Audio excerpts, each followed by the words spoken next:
Eu queria convidar os irmãos a abrirem suas Bíblias. Vamos trocar de microfone? Abrir as suas Bíblias no livro de Efésios. No livro de Efésios, capítulo 2, onde estaremos lendo os versículos de 4 a 9. Efésios, capítulo 2.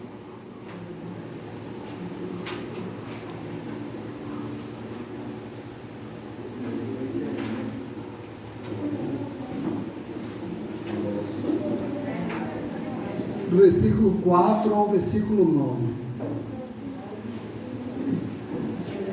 Os irmãos que encontraram, se coloquem de pé, por favor.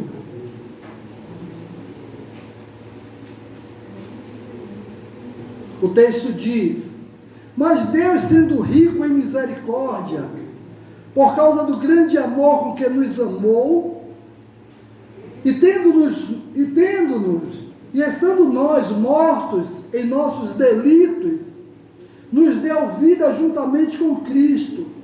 Pela graça sois salvos, e juntamente com Ele nos ressuscitou e nos fez assentar nos lugares celestiais em Cristo Jesus, para mostrar nos séculos vindouros a suprema riqueza da sua graça em bondade para conosco em Cristo Jesus.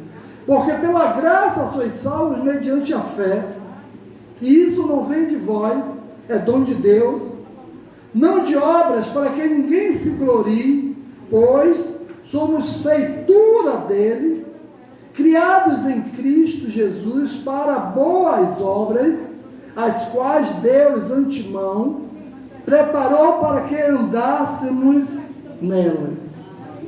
Amém? Os irmãos podem sentar. O tema da mensagem desta manhã é a obra de Deus em nós. Queridos irmãos, nós somos redimidos pelo Deus Todo-Poderoso. Fomos redimidos por Ele, fomos transformados por Ele, pois Ele realizou algumas atividades em nós nessa oportunidade que fomos redimidos nele. Então, Ele nos salvou das condenações que antes fazia parte da nossa vida. Ele nos libertou dos nossos pecados, né? Então eu quero dizer que Deus, Ele oferece vida aos mortos. A pessoa morta, Deus oferece vida. Observe que no livro de Isaías, capítulo 37, lá no Vale dos Ossos Secos, aquele vale tinha muitos ossos secos que não tinham vida, mas o nosso Deus é um Deus que vivifica, e os ossos tiveram vida de novo. Então, queridos irmãos, Ele nos traz liberdade a todos aqueles que estão cativos, e perdão.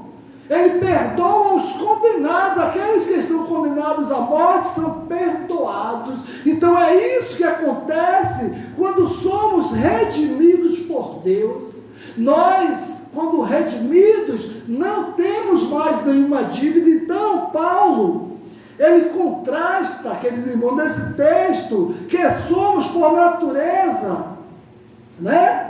O que somos pela graça, na condição que Deus nos dá. Observe que Paulo, ele admiravelmente, nesse parágrafo que nós acabamos de ler, ele nos mostra o contraste, né? A diferença que existe entre a condição atual do crente e a sua condição anterior ao tempo que éramos pecadores. Ele faz um contraste. Então, antes nós éramos objetos da ira de Deus. O homem sem Deus, ele é objeto da ira de Deus. Mas agora nós somos, queridos irmãos, beneficiados pelas suas misericórdias. É isso que acontece depois. Antes somos alvo da ira, depois somos alvo da sua misericórdia, depois que reconhecemos Jesus como Senhor das nossas vidas. Então, antes Antes nós estávamos presos pelas garras da morte espiritual. Era assim que estávamos, presos, como quem não pode se livrar. Agora Ele nos ressuscita para uma nova vida no momento em que reconhecemos Jesus como Senhor. É isso que acontece no momento que somos redimidos. Então, antes éramos escravos do pecado, não tínhamos a liberdade de dizer não ao pecado, não podíamos dizer não. O pecado era algo que nos dominava, que fazia o que queríamos conosco. Era como o texto bíblico fala, éramos como uma folha seca em meio a um redemoinho. Uma folha seca em meio a um redemoinho, misericórdia. Ela é jogada para todos os lados. Antes, agora somos salvos pela graça de Deus. Antes nós caminhávamos pela desobediência, porque era isso que éramos, pessoas desobedientes que desagradávamos a Deus. Agora usufruímos, queridos irmãos, da companhia desse Deus. Antigamente a nossa companhia era o pecado. Hoje, a nossa companhia é Deus, é Ele que anda ao nosso lado, é Ele que nos acompanha, é Ele que nos conduz. Então, eu queria falar sobre 4 verdades gloriosas que eu gostaria de destacar nesse texto que nós lemos. A primeira verdade é: Deus nos amou. Queridos, isso é tremendo, você ser amado por alguém tão grandioso. O versículo 4 do texto que lemos diz: mas Deus, sendo rico em misericórdia, por causa do grande amor com que nos amou. Observe que não foi com um amor pequeno, foi com um grande amor. Glória a Deus. Ele entregou-se, Deus se deu. Como eu falei aqui na escola bíblica dominical, no princípio era o verbo, e o verbo estava com Deus, o verbo era Deus, o verbo se fez carne para morrer por mim, por você, por todos nós. Isso é algo tremendo, querido. Nós, se dissesse assim: olha, Edson, você vai dar um dedo para salvar alguém. Deus, não, dá meu dedo. Ele deu a vida dele toda, Ele deu o corpo dele todo. Então, queridos irmãos, o amor de Deus na relação com o pecador transforma em graça e misericórdia. Quer dizer, o amor dele nos transforma em graça e misericórdia. Então Deus, Ele é rico em misericórdia e graça, e essa graça e misericórdia que Ele coloca em nós.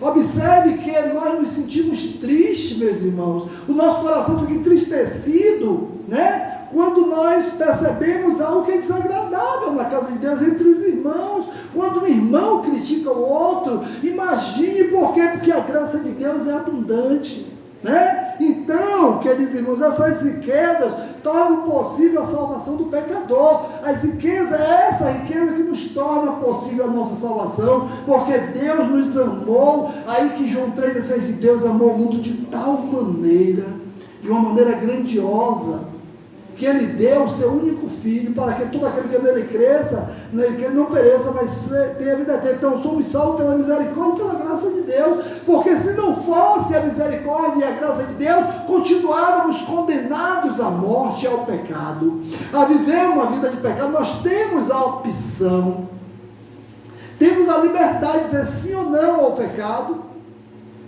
Pode ser convidado, alguém pode dizer: Edson, vamos ali fazer algo de errado. Eu tenho a opção de dizer sim ou não, mas o homem natural, ele não tem a opção. Ele é induzido, pelo pecado que habita nele. Então, meus queridos irmãos, eu quero dizer que tanto a misericórdia como a graça vem a nós por meio do sacrifício de Jesus. Então foi o sacrifício de Jesus na cruz que trouxe a misericórdia e a graça de Deus para nós. Então, diariamente, é para nós dizermos: Senhor Deus, obrigado, porque Jesus morreu pelo meu lugar, Jesus morreu por mim. Então, queridos irmãos, foi na cruz que Deus mostrou o seu repúdio ao pecado.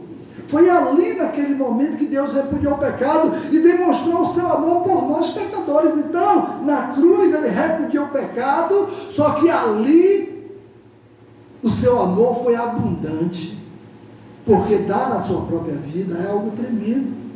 Ninguém tem coragem de fazer isso, ninguém tem o coração para fazer isso. Ninguém tem a capacidade de fazer isso, queridos irmãos. Automaticamente nós não temos coragem de fazer isso. Observe uma família.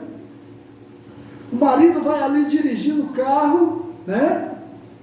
Quem é motorista aqui sabe. Se vai acontecer uma colisão, alguma coisa, a tendência porque isso é natural do homem, é livrar o seu lado e botar o outro lado. Não é porque ele seja mau, porque o homem é assim por natureza, é algo espontâneo isso. Então, mas Jesus não, Jesus veio e ele deu a vida dele por nós. Ele botou, foi o corpo dele, ele botou ele tomou a frente, né? Ele tomou a frente da nossa morte, ele viveu a nossa morte para vivermos a sua vida. Foi isso que Jesus fez. Então, foi na cruz que ele demonstrou, Deus demonstra o repúdio, onde ele se entrega. Então, Paulo, ele não só fala sobre nossa salvação, mas também sobre a motivação de Deus em nos salvar.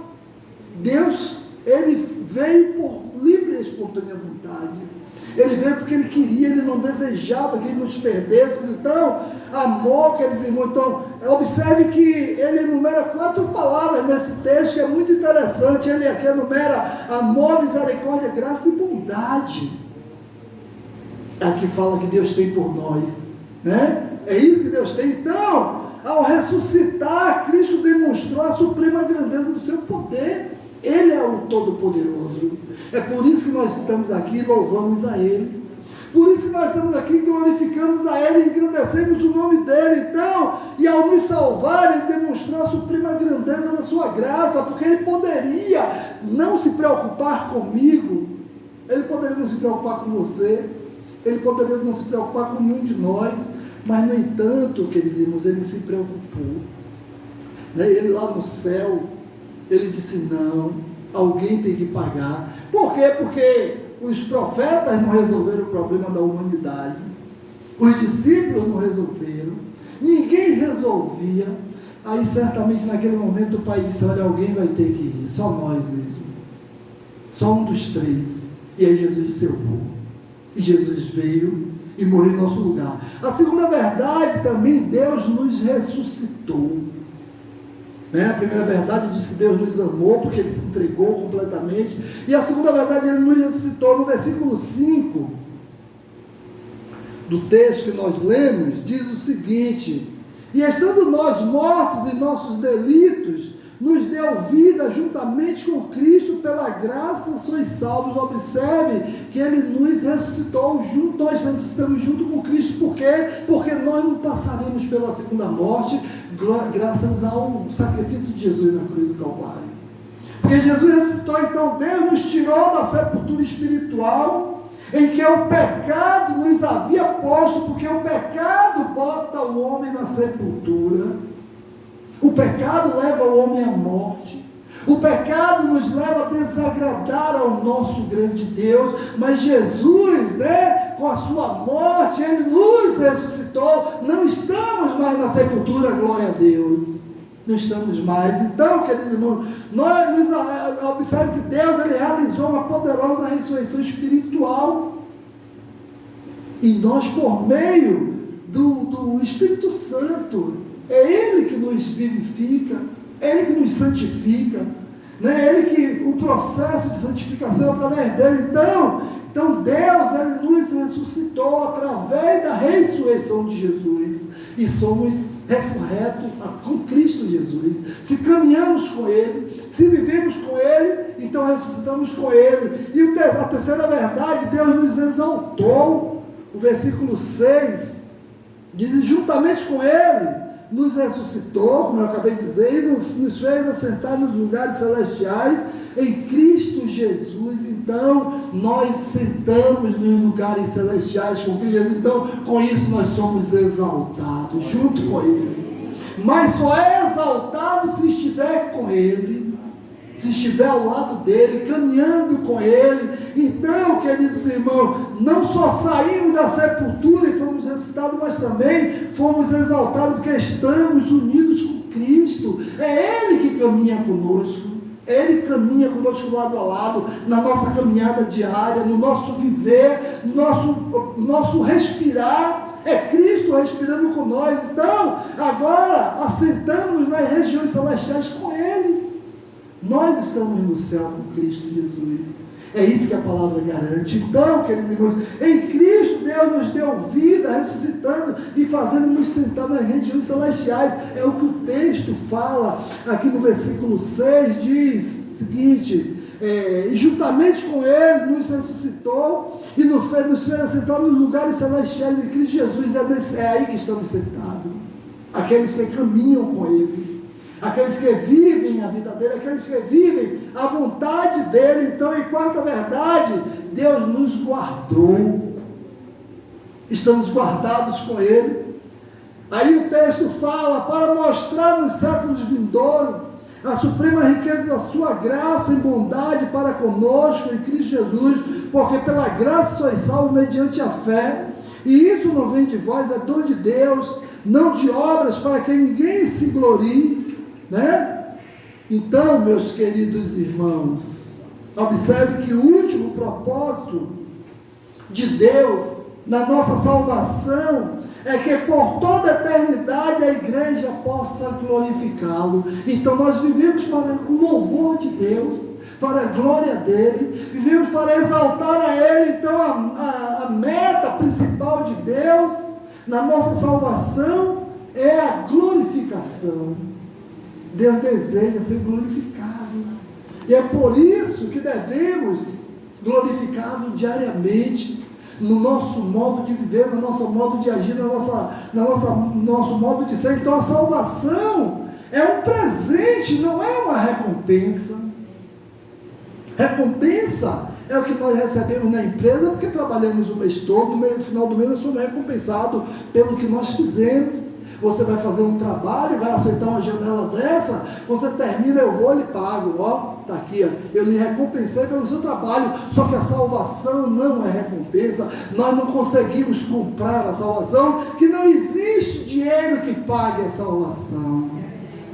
A salvação é um presente de Deus. Então, certa vez, perguntaram a uma mulher: onde estão as suas joias? Aquela mulher chamou os seus filhos e disse: eis aqui as minhas joias. Ela disse que as joias dela eram os filhos. Então eu quero te dizer que nós somos as joias preciosas de Deus. Nós somos o que Deus tem de mais precioso. Nós somos, queridos irmãos, a coroa da obra de Deus. Então observe que, para reforçar a declaração, né, de que fomos salvos pela graça, Paulo, ele acrescentou duas negações que se equilibram, né? Observe que a principal, vamos ver no versículo 8, onde ele diz: porque pela graça sois salvos mediante a fé, e isso não vem de vós. Olha aí, não é de mim mesmo. A primeira negação é essa, né? E a segunda negação está no versículo 9, onde ele diz: não de obras, para que ninguém se glorie. Então, não vem de mim mesmo, nem vem pelo que eu faço. O que eu faço não representa nada para a minha salvação, para alcançar a minha salvação. Observe, queridos irmãos, que a salvação não pode ser pelas obras, porque as obras da salvação já foi completa. Jesus já fez a obra que poderia nos salvar quando ele morreu na cruz do Calvário. Aquela foi a obra, então não precisa fazermos mais nada, já está consumado. Então por isso que ele disse lá na cruz do Calvário: está consumado, a obra está completa. Quando ele fala aquilo, ele diz assim: Pai, eu completei a obra que o Senhor me deu para a salvação de todo aquele que em mim crê. Então a obra é completa. Então não podemos acrescentar mais nada na obra que Cristo fez. Não é por alguma coisa que eu venha fazer, não é por algo que alguém possa fazer. Ninguém pode fazer nada para a sua salvação. Não existem rituais, não existem sacrifícios. Tudo já é obsoleto, porque o grande sacrifício foi feito. Ainda existe religiões, meus irmãos, que as pessoas ainda fazem sacrifício, mas o véu do templo já se rasgou de alto a baixo, não ficou lá, o véu abriu e nós já tivemos acesso ao Pai, porque foi na morte de Cristo na cruz. Então pela morte de Jesus na cruz, A salvação, meus irmãos, é pela graça, é pelo sacrifício de Jesus. Então é preciso única e exclusivamente reconhecer Jesus como Senhor da vida. Quando o homem ou a mulher, o ser humano, reconhece Jesus como o Senhor da sua vida, a partir daquele momento a sua salvação está garantida. Então é uma fé, é crer. Eu preciso crer. Não é fé nos ídolos, não é fé nos ancestrais, mas é uma fé em Cristo, é uma fé no Senhor.